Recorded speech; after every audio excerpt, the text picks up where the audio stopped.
So I think there's quite a lot of similarity between War for the Planet of the Apes, the film that was recently released, to Joseph Conrad's Heart of Darkness.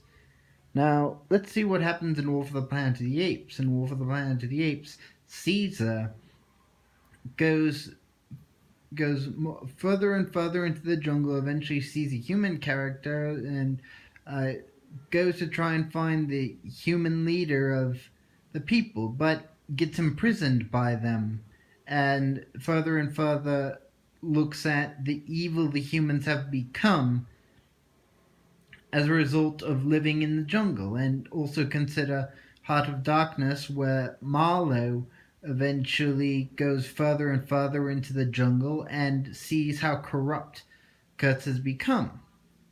Now, also, let's look at the death of Kurtz versus the death of Woody Harrelson's character. So, in War for the Planet of the Apes, Woody Harrelson's character eventually dies as a result of succumbing to the illness that killed off a lot of humanity before the films ever began. But then also look at Heart of Darkness, where Kurtz dies as a result of the actions of his own men, much as Woody Harrelson did. And Kurtz dies saying the horror, the horror.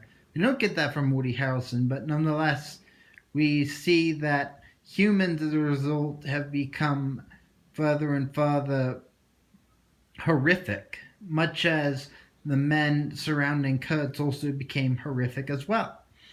And let's look at how the story ends. So, in Heart of Darkness, the story ends where Marlowe tells Kurtz's wife that Kurtz died a tragic and evil man. No, Kurtz died in a very heroic sort of way, only expressing his love for the wife. Well, let's look also how Wolf of the Planet of the Apes and Caesar dies, but the apes around him eventually build an uptight, upper level society where the apes rule in good nature and good attitude towards one another. So, in a way, both stories see the man involved and the apes involved become much better as a result of the horrors both the men and the apes have seen.